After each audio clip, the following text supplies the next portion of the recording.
If you love Baltimore sports, you'll love WNST.net. All right, so you know Buck Showalter. Yes. I've known you 20-some years. You're married to one of my best friends. You got to talk to me about the Orioles. As a fan, are they trying? Are they even trying at this point? I think the day they brought Buck in here, they didn't have a choice. If he really? Absolutely. This is a guy. You walked out of Philadelphia and you hated it there because they stopped trying to win. How can Nick Markakis wake up this morning after they signed Casey Fossum and take this seriously? I hated it there because the commitment was not equal on both sides of the coin. You know, they ask players to play. And you play to a level, and that level is giving everything you have. You ask the same thing from the organization. And when you don't get it, I was in a position to question it in my mind. Maybe I wasn't, but I thought I was. And that's why I spoke up. Buck doesn't, I honestly believe Buck and know Buck. If he didn't believe that they weren't turning every stone over to get things done, you would know. I mean, Dan Duquette was out of baseball a decade. I mean, doesn't mean he's not good at what he does. And listen, to be clear, every signing, every move made by an organization is not to win another game for the big leagues. There's 6, AAA, AA. You have to have, and I think this is even more important in the AL East than the other division. You have to have 15 to 20 big league pitchers between your big league roster and your AAA roster, because it's a war of attrition like any other division in baseball. The offense in that division is deep. Every one of them are deep, and they're getting better.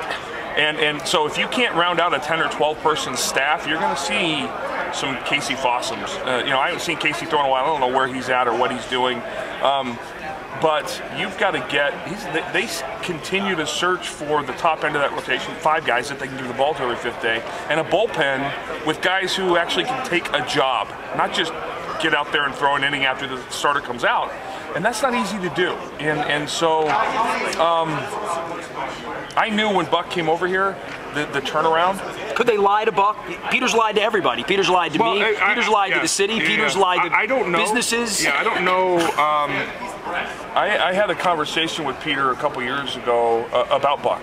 And I believe Buck is Buck Showalter will never ever be outcoached in a game, and I don't mean that in any other way but a positive. If he will have the right hitter against the right pitcher, or the right pitcher against the right hitter, in every single matchup that he has an impact. But if the hitter is Felix PA, it is what it is. Right, and you are right. And the manager can only do so much with the roster he's given. I got to know Dan a little bit this year, just like Bobby. Smart guy, different guy. I mean, and Bobby was a different guy as well. When Bobby was with the Mets, Bobby Valentine, I wasn't a huge fan. I didn't like some of the shtick.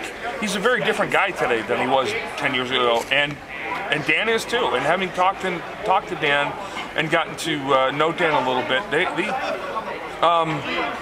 they're smart dudes. They're smarter than I knew of. Smart's one thing, but a $70 million payroll or $80 million payroll, when you're pocketing $158 million listen, you can have all the issues you want with that, and I'm a player. They're in last place. They've been in last place for 15 years. I always believe that the revenue should go back into the organization, be it player development, minor league scouting, big league roster, whatever.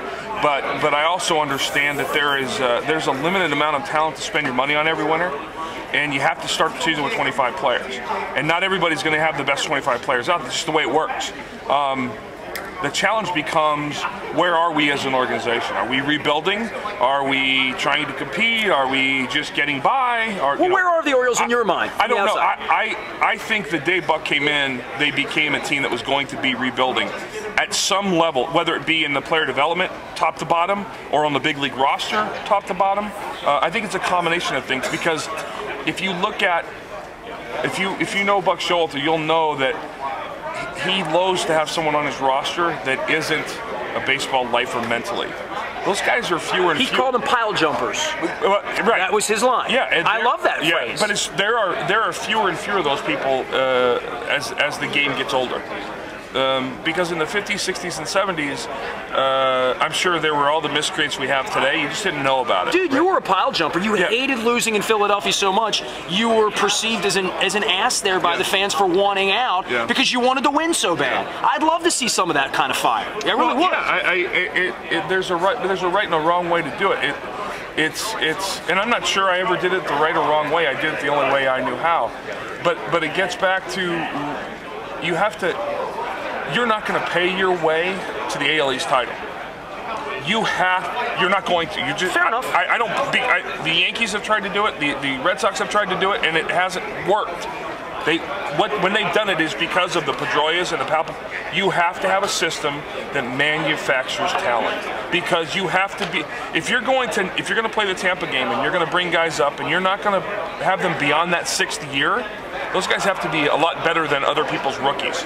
They have to mature quicker and be good like players. Oakland was for a while. Absolutely, sure. exactly. Sure. They recognize the value, and that's something. I was around Buck, and talk. If you ever do talk to him, get a chance to talk to him about his philosophy behind the draft that built the Diamondbacks. It's one of the most fascinating conversations I've ever had, and shows you how smart this guy is. All right, you got a Baltimore company. You're in Baltimore a ton, more than people realize. Yes. I see your little statuses in Timonium. Tell everybody about what you do, because you're into a different type of gaming. Yes, I am, and we are launching our first video game on Tuesday, February 7th of next week, and we are doing midnight grand openings at GameStops across the country. We will be in Cockeysville, Maryland. Ken Ralston, who is, I have to announce him as internationally celebrated game designer, because he's just a spoiled old man. He will be at the GameStop in Cockeysville, Maryland, at 1015 York Road, Suite A7. It's funny how life goes, man. I mean, I lived there, well, now it seems like 50 years ago, as I was talking earlier about as a young player. But I've been doing this for over 5.5 years now, and it's our first game's coming out, and the response has been overwhelming since the demo came out. What kind of game is it? It's like a fantasy role-playing game, like Lord of the Rings kind of stuff, Lord of the Rings kind of a fantasy type thing. So Monday night, February 6th at 11:30 p.m., we will head to the GameStops for this grand opening and figure out if I've been wasting my time for 5 years. All right, man. We appreciate you. Reckoning.com. Let's throw that out there, too. Reckoning.com is where you can sign up for our website. We have an awesome launch night event going on Twitch TV as well. Are you going to be at this thing? I'm going to be at the one in Bellingham, Mass. Okay. But if you check out Twitch TV on Tuesday, we have 14 streamers streaming the gameplay live to a couple million gamers worldwide. All right, next time you come by, we'll just talk about this stuff instead of baseball. Yep. He's a champion, and he wants to play with the great Derek Lowe. He is Curt Schilling. You come back in June, we won't have any baseball to talk about anyway, so we'd rather talk about your game's more interesting than the Orioles. If you love Baltimore sports, you'll love WNST.net.